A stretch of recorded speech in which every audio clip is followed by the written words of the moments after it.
Pak Onggi pernah nggak sih ngalami satu titik di mana Bapak mau menyerah, tapi Bapak tetap fight, go on, dan Bapak teruskan? Saya pribadi sangat yakin, mau ditanya networker sesukses apapun, di titik tertentu mereka pasti pernah terpikir mau menyerah. Termasuk saya gitu. Jadi semua hal itu tergantung mindset kita bagaimana melihat. Saya pernah baca itu dari Warren Buffett ya Pak, dia bilang kalau kita tidak menghasilkan income di saat kita tidur, berarti kita akan kerja seumur hidup Pak. Kalau kita masih membarterkan waktu kita untuk menghasilkan uang, sampai kapan kita bisa berhenti? Contoh COVID-19 ini ya, di tengah COVID ini malah berkembang kan bisnismu kan, sampai ke negara yang lain. Nah ini yang dimaksud dengan kerja pintar.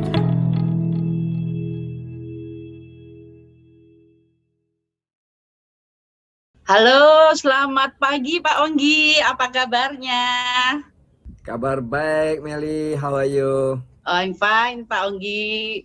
Pak, gimana? Kayaknya saya udah setahun nggak ketemu Bapak secara fisik. Tapi dengan kondisi sekarang ya, virtual malah saya setiap hari mau ketemu Pak Onggi juga bisa. Apalagi acara FFG TV, setiap Selasa saya pasti ketemu Pak Onggi itu. Justru semakin dekat sekarang Pak. Thank you loh Pak Onggi untuk kesempatan ini. Saya dikasih waktu yang istimewa bisa bincang-bincang dengan Pak Onggi, bisa belajar juga dengan Pak Onggi ya kan. Nah, saya pernah ingat satu kalimat Pak Onggi bilang, belajarlah dari orang yang sudah membuktikan dan sudah berhasil di bidangnya. Nah, saya bersyukur banget ini, saya bisa ketemu orang yang sudah sukses di industri network marketing. Ya, nah Pak, saya langsung aja Pak, saya mau tanya ini karena saya benar-benar mau punya mindset mental sebagai seorang pebisnis di industri network marketing yang orang bilang MLM. Nah Pak, kan di CD Bapak itu dikatakan sebenarnya nggak ada orang gagal di bisnis network marketing, yang ada mereka terlalu cepat menyerah. Apa sih Pak sebenarnya menyebabkan mereka itu menyerah gitu Pak? Pertanyaan yang bagus gitu ya. Ya, banyak faktor sih sebenarnya kenapa orang menyerah. Karena sebagian melihatnya bisnis jaringan itu pada saat dia join gitu ya, mungkin dia lihat wah uangnya gampang nih, saya bisa dapatkan nih dan sebagainya gitu kan.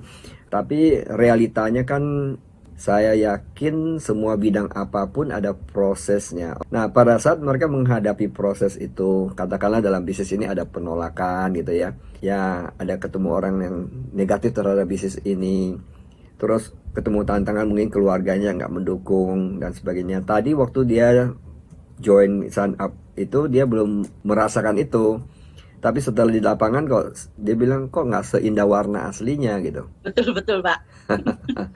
Ya tentu tidak sewarna aslinya kalau kamu belum menyelam gitu ya. Kalau saya pernah di episode sebelumnya saya ada sharing tentang bisnis jaringan itu seperti diving kan, saya bilang bahwa semakin menyelam semakin dalam itu semakin indah. Nah dia baru di permukaan air laut belum menyelam dia sudah lihat wah ini nggak nyaman nih, kotor nih, permukaan laut nih kotor nih, yang dia lihat kotor karena belum menyelam ke dalam. Ya faktor banyak lah, kurang lebih seperti itu pada dasarnya. Oke, jadi sebenarnya pada awalnya mereka hanya ngelihat wah uang aja ya Pak ya, dalam prosesnya penolakan akhirnya nggak kuat.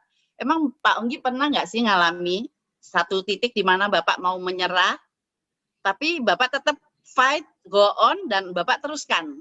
Alasan apa Pak akhirnya Bapak terus jalan? Kalau mau jujur ya, saya pribadi sangat yakin, mau ditanya networker dimanapun ya di dunia, networker sesukses apapun, di titik tertentu mereka pasti pernah terpikir mau menyerah, termasuk saya gitu ya. Karena bisnis jaringan itu tantangannya kan adalah lebih kepada emosi, feeling, perasaan tertekan itu ada kadang karena kan kita menghadapinya manusia gitu. Tadi saya bilang bisa jadi pasangan tidak mendukung karena pasangan Pak. Belum sesuatu yang akan terjadi, belum tentu pasangan kita bisa melihat. Betul. Ya kan? Dari keluarga kita juga sudah menghadapi tantangan dari pasangan, dari anak-anak gitu. Belum lagi dari prospek, belum lagi nanti kalau sudah punya downline terjadi konflik ya. Karena manusia kan 1001 macam karakter ada di dalamnya itu. Ya betul. Nah kadang-kadang yang terjadi adalah bisa bayangin ya, misalnya keadaan finansial tidak mendukung, misalnya Hmm. suami istri, misalnya pasangan tidak mendukung, keluarga tidak mendukung, Ya. ditambah kerjaan di rumah, kerjaan di kantor, atau dia punya usaha sendiri, ada tantangan. Menghadapi tantangan lagi dari prospek tadi saya bilang dan downline. Akhirnya mereka lihat kan masalah saja gitu Ya, ya. betul. Di titik tertentu orang kan ada down gitu ya. Ya. Orang manusia kan up down up down up down. Nah, pada saat dia feeling down, dihadapi lagi sebagai proses. Manusia itu gitu. Manusia paling gampang menghindari kesakitan adalah berhenti. Hmm. Nah, sehingga dia pikir, wah, daripada susah-susah gue berhenti aja deh. Saya nggak di bisnis ini nggak apa-apa, saya masih ada usaha yang lain, saya masih ada gaji, saya masih ada penghasilan yang lain. Nah, kadang-kadang kan berpikir seperti Ya. itu yang terjadi sering. Nah, pada saat mereka berhenti gitu, ya selesai. Hmm. Jadi yang saya istilah berhenti tahu cepat ya di situ. Sebenarnya kalau dia Hmm. tinggal melanjutkan lagi berapa langkah dan pada saat dia menemukan momentum, itu semuanya jadi mulus kembali kok. Percaya nggak? Semakin bisnis ini, semakin kita bisa lewati tantangan berikutnya. Selanjutnya itu tidak merasa lagi itu berat gitu. Hmm. Ujiannya kita sudah lewati. Selanjutnya cuma tinggal menikmati. Serius. Tanya aja para orang-orang yang sudah senior di bisnis ini gitu ya, bisnis jaringan. Buat mereka tuh nikmati, bukan berarti nikmati itu sudah nggak ada masalah ya. Ya, ya. Tetap selalu ada. Tetap selalu ada. Cuma cara melihatnya sudah berbeda karena kita sudah melalui ujian. Kita udah lewat ini. Oh, ujian sudah lewatin. Nah, Oke. tinggal kita bagaimana istilahnya orang main selancar ya. Ya. Nah, selancar Ikutin tuh dia gelombang. tinggal gelombang enjoy. Nah, buat kita yang nggak terlatih main selancar itu, kita stres itu ombak. Oke. Iya kan? Iya, Nah, iya. tapi orang yang sudah terlatih dengan ombaknya, menghadapi ombaknya, malah mereka enjoy di ombak itu gitu. Iya. Enjoy di ombak itu. Lihat nggak kalau Iya, kita betul, Pak. lagi di pantai yang orang main gitu ya, wow, luar biasa ya. Buat kita itu stres, buat dia itu enjoy. Nah, kenapa dia bisa enjoy? Tapi lihat proses dia belajarnya berapa lama. Hmm. Dia juga menghadapi berapa banyak stres. Nah, kita ini tidak pernah latihan itu. Yang ada adalah kita lihat stresnya, gelombangnya itu tidak nyaman, hempas betul. embak lah, mungkin bisa tertelan air asin lah Iya. dan sebagainya. Mungkin bisa juga selancar anginnya tuh bisa, alatnya itu bisa Terbalik gitu, Pak. terbalik, bisa menghantam tubuh kita kan. Hmm. Dan itu kesakitan. Dan pada saat kesakitan itu orang memilih give up, nggak usah latihan ini, nggak apa-apa dah, juga udah selancar angin juga nggak mati, misalkan seperti itu. Iya, Sama iya. aja. Jadi semua hal itu tergantung mindset kita bagaimana melihat. Yang membuat Pak Onggi tetap go on itu apa, Pak? Kan Pak Onggi kan ngalami juga seperti itu, ya kan? Pasti ada sesuatu yang buat Bapak kuat gitu, Pak. Walaupun ada ombak, badai, Bapak terus terjang. Itu kan pasti ada sesuatu, entah momentum atau apa, Pak. Ya, betul. Jadi sebenarnya yang membuat saya terus bertahan dan bahkan terus maju, bahkan saya tancap gas. Ya. Jadi saya belajar sesuatu karena itu kuncinya. Kuncinya memang harus banyak dengar kaset, itu ya penting banget. Terus banyak baca buku, itu penting banget. Tidak pernah absen di pertemuan, itu penting banget. Nah, di momen-momen yang saya down begitu, saya segera lakukan itu, mencari kaset, saya dengarkan.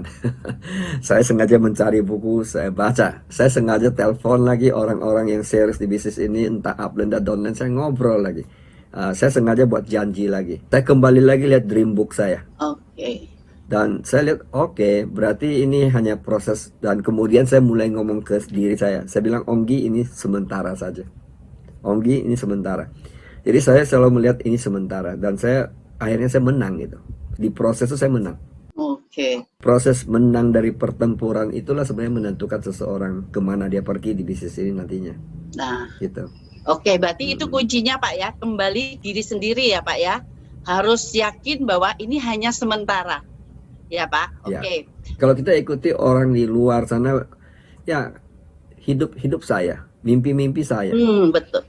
impian saya, ya kan? Yang hadapi tantangan saya. Kalau saya nggak punya uang juga, saya juga harus bertanggung jawab atas hidup saya. Nah kalau kita dengar orang lain di luar sana ngomong, ngapain lu bisnis ini, ngapain ini, lu sudah capek, lu sudah buka toko, contoh kan kamu punya toko gitu Iya. ya, lu udah buka toko pagi sampai malam, ngapain bisnis ini lagi, kan nanti anakmu nggak ada yang urus, nggak terjaga, suamimu, itu kan orang semacam itu komentar begitu terus. Nah sekarang saya yang ambil kendali dalam hidup ini, bukan hidup mereka, saya yang menjalani, sehingga saya tahu apa yang saya kerjakan. Nah itu penting. Oke, Pak. Keren banget, Pak. Iya, Pak. Saya next pertanyaan ya, Pak. Jadi gini, setiap bisnis itu kan sebenarnya ada resikonya, Pak. Iya kan, Pak? Nah, resiko yang sebenarnya apa sih resiko atau tantangan terbesar sebenarnya di network marketing ini, Pak? Semua bisnis ada resiko gitu ya, semua pekerjaan ada resiko, semua bidang ada resiko.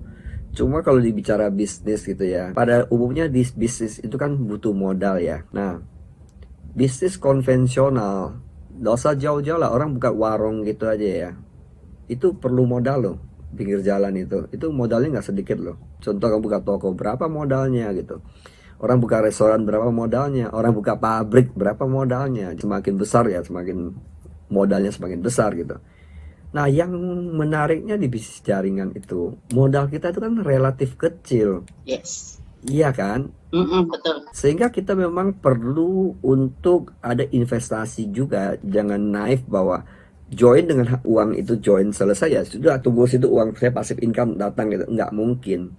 Kalau di bisnis yang lain kan juga ada namanya overhead, di bisnis ini juga ada overhead. Nah cuma overheadnya di sini kan relatif kecil ya. Overhead kita apa, misalkan lah kita perlu mungkin walaupun naik sepeda motor lah perlu bensin lah, prospek misal, itu kan overhead juga gitu. Ya, betul.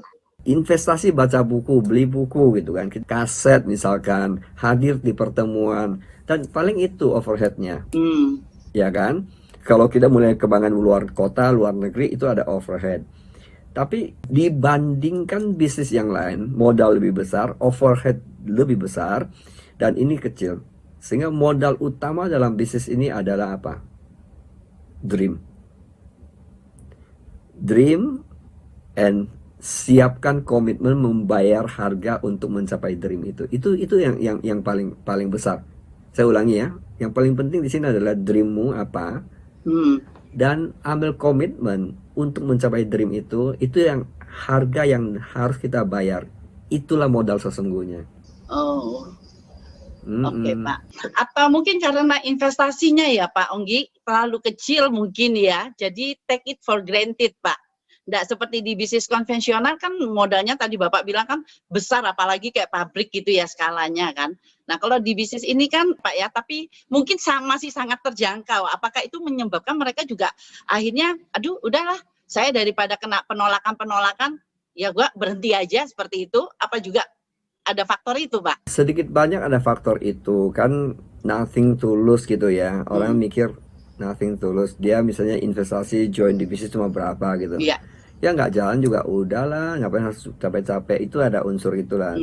Dibandingkan misalnya dia bikin satu restoran, dia investasi berapa ratus juta atau berapa miliar, waduh ini nggak bisa main-main ini, saya harus kembalikan modal nih, kalau nggak gimana, atau misalnya dia pinjam uang di bank dan sebagainya. Nah kalau bisnis ini kan hampir nggak ada hal-hal semacam itu, sehingga orang akan dengan mudah melepaskan, juga bisa ada faktor itu. Itulah sebabnya kenapa kita perlu juga FFGO misalnya ya. Betul. FFGO, sehingga di FFGO orang lihat apa itu MLM misalkan, follow through misalnya. Follow through juga penting, FFGO penting. Jadi mereka mulai ngerti apa itu MLM, apa itu FFG, apa itu passive income, dan seterusnya. Nah kalau orang mengerti itu sebenarnya kerja pintar menurut saya. Jaringan itu adalah orang yang bisa kerja pintar. Saya ngomong gitu mungkin ada yang tersinggung, kalau gitu kamu nyinggung saya nggak pintar dong di bisnis yang lain. Enggak juga, jangan salah mengerti. Poin saya kerja pintar gitu. Kerja pintar, lihat ya, sekarang Meli ada di Balikpapan. Iya. Sekarang Meli punya jaringan mungkin nggak di luar Balikpapan? Bisa Pak. Mungkin nggak? Mungkin bisa banget. Iya. Oke. Nah di bisnis yang lain, kamu misalnya kamu buka satu toko lah, kamu bisa buka toko di kota yang lain nggak? Nggak mungkin Pak, biayanya besar. Bisa, tapi modalnya besar. Betul, ya buka Pak. Cabang kan? Benar. Iya kan? Nah, bisa nggak buka cabang di luar negeri? Kayaknya bisa juga. Tapi susah banget Pak. Ya susah, bisa tapi tetap bisa. Ya. Susah, modal besar juga. Iya betul. Nah, dengan bisnis jaringan. Sekarang Meli bisa punya jaringan.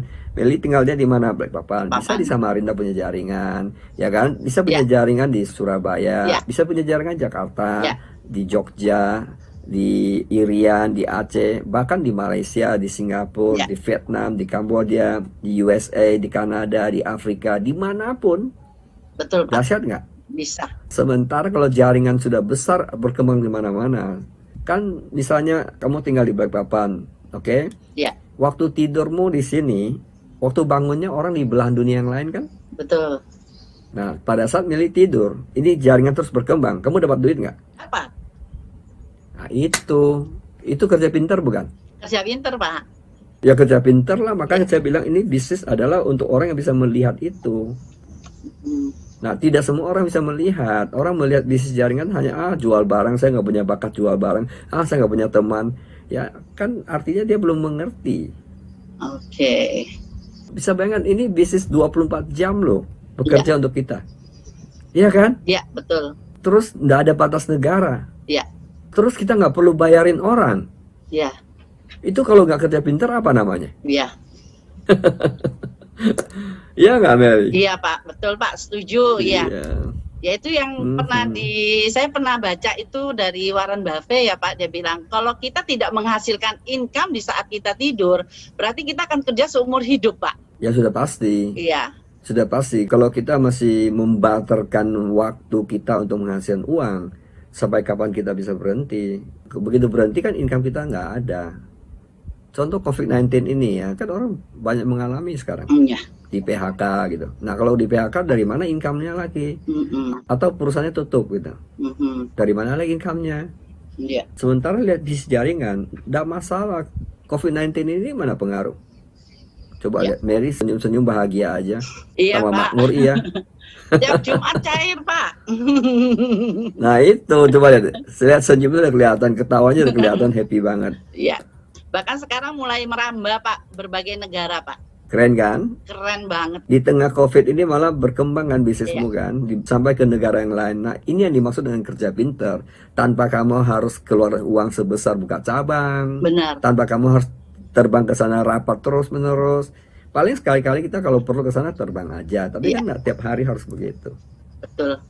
Nah Pak, ini sebulan yang lalu saya ada baca satu artikel Pak, itu dari Menteri Perdagangan Bapak Agus Suparmanto ya kan, bahkan beliau sangat mendukung gitu loh Pak, sangat mendukung industri MLM karena salah satunya mendongkrak perekonomian di Indonesia Pak. Nah menurut Pak Onggi gimana ini Pak? Siapapun pejabat di negara ini atau di negara manapun gitu ya, kalau mereka benar-benar terbuka, pasti mereka akan memberikan komentar yang sama. Mhm. Clinton sebagai presiden Amerika juga ngomong yang sama Iya, loh. betul. Ya kan? Itu negara Amerika itu adalah negara ekonomi terbesar di dunia. Kalau nggak salah sampai saat ini, walaupun dia disaingi oleh Cina mendekati sekarang. Tapi kan kalau misalnya seorang presiden dari satu negara ekonomi terbesar, dia pun mengatakan hal yang sama. Berarti kan ada sesuatu. Seorang presiden ngomong begitu, tidak mungkin seorang presiden nggak punya penasihat-penasihat di sampingnya yang mengerti. Iya. Nah, kalau sampai ada pejabat, sorry tuh saya, kalau ada sampai pejabat atau negara manapun yang anti MLM, ya berarti ya ada sesuatu yang dia belum paham aja. Seharusnya pemerintah manapun harus mendukung ini. Perhatikanlah misalnya, Meli membuka lapangan kerja berapa besar dengan adanya Meli punya downline ada ratusan ribuan, puluhan ribu Iya. lah, seluruh dunia loh. Nah, termasuk di Indonesia dengan Meli punya jaringan sampai ke desa-desa kan. Betul. Nah, saya lihat tuh ada beberapa di kampung-kampung di jaringanmu kan mereka penghasilan sekarang puluhan juta gitu. Yes. Ya Pak. Orang desa loh. Ya. Orang desa puluhan juta loh. Apakah itu tidak membantu pertumbuhan ekonomi? Ya. Iya kan? Ya. Apakah tidak membuka lapangan kerja? Ya. Jadi kembali lagi kalau sampai orang yang anti MLM, ya hanya karena nggak paham saja. Kita juga nggak perlu sakit hati atau sedih kalau orang yang anti MLM gitu ya. Ya wajar. Kalau orang belum ngerti sesuatu, dia nggak suka. Dia bisa anti karena mungkin merasa kepentingan terganggu. Bisa kan? Bisa. Bisa seseorang anti sesuatu karena kepentingan dia terganggu. Dia akan komentar sesuatu supaya orang menghindari itu. Kita yang sadar, mesti lihat. Kadang-kadang orang anti MLM, kadang-kadang ada kepentingan saja, Meli. Iya, iya Pak. Apakah bisnisnya dia terganggu, apakah kepentingan terganggu, sehingga dia mulai meracunin orang dengan begitu gitu. Jadi kita yang pelaku bangun jaringan mesti sadar juga, ngerti. Betul. Jangan oleh kepentingan kita terganggu. Kalau saya sih lihat secara garis besarnya aja ya, secara prinsipnya. Sekarang kita lihat, apa sih dosa bisnis jaringan? Satu, saya kalau berhasil di sini ya, Ya. lihat, saya waktunya bebas. Ya. Financial freedom. Yes. Pengembangan kepribadian. Bantu orang lain. Ya. Kesehatan kita semakin improve. Kita ngerti bagaimana menjaga kesehatan karena di bisnisnya dididik bagaimana hidup sehat dan membantu orang lain sukses. Di mana dosanya? Ya, betul Pak. Nah, yang penting ngerti itu. Kalau kita sudah ngerti seperti itu, orang mau ngomong apa terserah. Kita nggak bisa kontrol orang lain ngomong apapun. Terserah. Yang penting kita ngerti. Kita nggak terganggu. Betul Pak. Ya Pak. Jadi paling tidak dengan bisnis ini Pak, perekonomian keluarga juga terangkat Pak. Iya dong. Saya lihat dari testimoni beberapa keluarga yang terbantu. Ya. Baik dari produknya terbantu, baik dari finansial terbantu, baik karakter mental bahkan spiritual terbantu gitu kan. Yes. Nah Pak, ini lagi ada pertanyaan ini Pak, berkaitan dengan yang tadi sebelumnya. Nah kita kan berada di kuadran B nih Pak, ya kan? Nah tapi masih banyak orang melakukannya dengan mental dan mindset mereka berada di E sama S Pak. Apakah bisa jalan bisnis ini kalau mental dan mindsetnya masih ada di kuadran E sama S Pak? Bisa, tapi tidak besar jaringannya. Oh. Ya, kalau mau jaringannya besar, kalau mau passive income yang besar, harus juga pindah kuadran. Paradigm shift khususnya kita ini kan kebanyakan lahir dari kuadran E dan S kan. Seperti Meli kan pernah kuadran E juga karyawan, kemudian juga punya toko kan. Kalau toko itu kan kuadran S. Nah, sementara di bisnis jaringan sekarang Meli ada di B nih. Kebanyakan kita datang dari kuadran E dan S ini. Sehingga pada saat kita di kuadran B, kita membawa mindset ini ke sini. Akan stuck lah. Ya. Contoh kuadran E kan kita semua dibayari oleh perusahaan. Iya. Ya kan, misalnya Meli dapat tugas keluar kota dari perusahaan bayar, tiket pesawat, hotel, makan semua ditanggung. Nah, sementara sebagai pengusaha di kuadran B, setiap sen keluar atas biaya sendiri. Benar Pak. Ini aja butuh waktu untuk memahami ini, iya kan? Indirect dia punya mindset. Kalau dia punya mindset, contoh lagi lah, kalau karyawan gitu ya, kuadran E gitu, sudah pasti tiap bulan ada gaji, sudah pasti gajinya. Naik ya paling setahun naik sekali berapa persen, ya kan? Nah sementara di sini kadang-kadang belum ada income-nya. Ayo lo. Betul. Kamu kerja sepertinya belum ada hasilnya. Iya. Ayo. Nah sementara kuadran E bisa terima nggak? Nggak bisa terima. Mana hasilnya? Betul. Nah sekarang kamu tanam camba misalnya. Ya. Camba kamu 2-3 hari sudah ada hasilnya, kamu sudah panen gitu. Ya. Tapi kamu tanam mangga, tanam durian gitu. Kamu harus pupukin dulu, ya nggak? Betul Pak. Harus waktu dia kecil lindungin dulu, kemudian kasih pupuk, pelihara. Tapi kalau akarnya sudah menjalar kemana-mana, dia sudah bangun jaringan ceritanya, kemudian ini tumbuh dan buahnya akan datang dan buahnya non-stop. Semakin tua pohon itu, semakin buahnya semakin banyak, semakin lebat. Ya. Itu salah satu contoh beda mindset di sini. Nah, tidak semua orang bisa menyesuaikan mindset di B kuadran. Oke. Dalam Pak ini Pak. Jadi bagaimana Pak sekarang caranya supaya kita bisa berada mindsetnya di kuadran B Pak? Ya, kita bagusnya di bisnis ini kan kita ada konsultasi. Yes. Oke. Dan bagusnya di bisnis ini kan kita juga terus dilatih membaca buku misalnya. Dilatih juga dengarkan CD-CD. Dari situ kan kita pengetahuan kita terus terbuka. Kita juga ada pertemuan Wealthy Cell. Saya yakin di Wealthy Cell, khususnya misalnya Wealthy Cell Mentor misalnya, Grand Mentormu, Grand Mentor Starmu dan sebagainya pasti juga membahas topik ini terus. Jadi pemahaman-pemahaman ini sampai mengerti. Kalau dibilang saya juga pernah di kuadran E, pernah di kuadran S, sehingga saya tahu cara berpikirnya kuadran E dan kuadran S. Nah pada saat saya ke kuadran B itu nggak gampang, butuh waktu juga. Sederhana lah Mary. Iya. Ini true story. Iya. Oke, dulu saya waktu pertama kali masuk bisnis jaringan tahun 1992, saya sebagai karyawan, saya lakukan bisnis ini part time. Artinya saya ada dua kaki dong. Ya. Satu kaki saya dari active income, Active kuadran E. Oke, kemudian saya terjun ke bisnis jaringan sebagai kuadran B. Ya. Tahu nggak apa yang terjadi? Pada saat dulu kan belum ada handphone, saya belum ada handphone. Informasi-informasi itu masih dalam bentuk fotokopi gitu ya. Oke, ya. Oke, ya. Setiap kali saya punya leader kalau datang dari Malaysia, upline saya kan dulu senior saya, mentor saya kan dari Malaysia ya. Ya.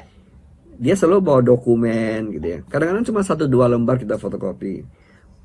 Percaya nggak, saya pernah difotokopiin 2 lembar. 2 lembar nih, zaman itu fotokopi kalau nggak salah 25 perak.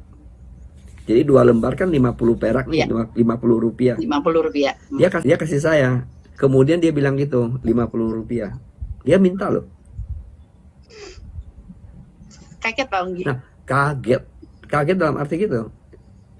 Kan kuadran saya masih itu, kuadran E-nya masih kuat banget. Ya. Saya pikir ini orang katanya kaya, katanya sukses. 50 perak minta dari saya. Dalam hal ini saya yang salah sebenarnya. Maksudnya mindset saya yang salah. Dia yang benar, karena dia di kuadran B. Dia mendidik saya, sebenarnya bukan 50 peraknya. Kenapa saya fotokopi itu adalah posisinya mendidik saya. Tentang setiap sen harus kamu tanggung jawab. Itu bicara mindset loh. Kalau kita nggak ngerti kan bilang, lu gitu aja minta duit. Contoh lah Meli, dulu pertama kali kita FFG terapkan kalau setiap orang hadir di pertemuan bayar. Iya, betul Pak. Even datang lihat peluang bisnisnya pun bayar. Iya. Ya kan? Iya, betul Pak. Tahu nggak pertama kali saya terapkan konsep itu? Orang-orang di luar teriak semua. Even saya punya crossline teriak, lu kita gratis aja orang nggak mau datang. Ya kan? Gratis orang nggak mau datang, kok kamu bayar? Ya nggak apa-apa, saya bilang nggak datang juga nggak apa-apa. Tapi saya mau terapkan yang benar prinsipnya. Tapi justru yang jalan yang mana? Yang bayar. Iya, betul. Ya. Karena itu menyangkut mindset, tau nggak? Menyangkut mindset. Dan itulah yang teriak-teriak itu kenapa mesti bayar, nak? Karena di kuadran E. Iya Pak. Betul. Iyalah, iya banget. So dalam hal ini banyak kaitan dengan perubahan mindset. Memang itu ada prosesnya gitu ya. Contoh saya juga proses kan. Sampai di titik tertentu saya ngerti. Oh, itu. Demikian juga pertama kali ya. Ini upline downline pergi makan bayar masing-masing loh. Saya kan nggak punya budaya bayar masing-masing. Ya, itu lah orang Kalimantan daerah gitu ya. Kalau makan kadang-kadang lu traktir, kadang gua traktir gitu kan, betul nggak? Ya. Ayo kita makan masing-masing keluar duit itu jarang. Ya. Kayak nggak ada budaya itu. Nggak tahu sekarang ya. Kalau zaman saya nggak ada budaya itu. Nah pada saat saya ada di bisnis ini, saya diminta bayar masing-masing. Saya kaget juga. Loh, kok begitu? Walaupun saya nggak ngomong ya, lu kok begitu? Katanya upline banyak duit. Kenapa nggak upline bayarin aja gitu? Iya, iya. Nah kalau upline yang bayarin itu sudah salah secara mindsetnya, salah asuhan itu.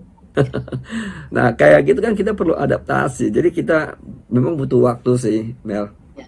Buat orang yang misalnya mereka seperti itu nggak apa-apa gitu, kasih waktu dia mereka bertumbuh. Jadi, itulah pentingnya kenapa lagi pertemuan, dengarkan kaset, konsultasi dengan upline itu penting sekali. Iya Pak, aduh keren banget Pak. Jadi saya juga thank you banget loh Pak. FFG itu satu wadah menurut saya merupakan sebuah sekolah yang saya bukan cuma pindah kuadran tapi pindah mindsetnya. Saya banyak belajar dari sekolah FFG. Sama Pak seperti omongannya Robert Kiyosaki, carilah join MLM yang dimana ada pendidikan bisnis yang mengubah hidup. Nah pertama kan pasti mindset ya Pak ya. Nah, saya thank you banget dengan adanya FFG ya, lewat training-trainingnya Pak Onggi luar biasa, termasuk salah satunya acara seperti ini Pak. Nah, acara seperti ini kan boleh dibilang nilainya tidak terhitung Pak, kita belajar langsung dari sumbernya seperti itu Pak. Ya kan, belum lagi acara Wealthy Cell kita, dari yang leader-leader kita GM Star, ya kan, belum lagi FFGO, itu semua tanpa disadari memindahkan mindset saya berada di kuadran B, Pak. Saya thank you Bang. Ini luar biasa sekali, Pak. Saya bilang. Luar biasa, Pak. Pak, saya thank you banget karena FFG ini bukan untuk saya aja, tapi nanti untuk next generation juga ya kan. Tapi istilahnya kita bisa bawa mereka masuk ke FFG untuk salah satunya adalah perubahan mindset, mental, juga pasti diiringi dengan perubahan income ya Pak ya. So pasti. Oke, thank you Pak. Saya belajar banyak Sama-sama. banget hari ini dari Sama-sama. Pak Onggi ya kan. Thank you atas waktunya. Salam buat keluarga. God bless you Pak. Oke, sama Mel, sama salam untuk suami, Iya. ya anak-anak, orang. Salam untuk teman-teman yang ada di Balikpapan. Oke Pak. Oke. Salam kembali. Thank you Ya. Pak. Selamat pagi Bye-bye. Pak.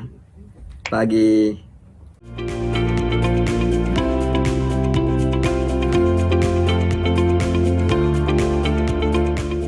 Orang punya mindset gini, oh kalau udah dari keluarga sederhana, terus tinggal juga di kota kecil banget, pada saat itu kan usia muda, karir cukup bagus. Maksudnya gini, kok nggak bersyukur gitu loh, Toto mau serius di MLM gitu loh Pak. Saya cuma melihat tidak ada masa depan kerja di situ. Lebih ke arah kalau dibilang nggak punya masa depan dalam arti kebebasannya. Jadi saya lihat begitu saya tahu bisnis ini ada freedom, kebebasan, bahkan bisa terbang ke berbagai negara. Itu yang memicu saya untuk belajar apa itu MLM. Harapan Pak Onggi untuk bisnis networking terus ke masa depannya dan ini apa nih gitu-gitu.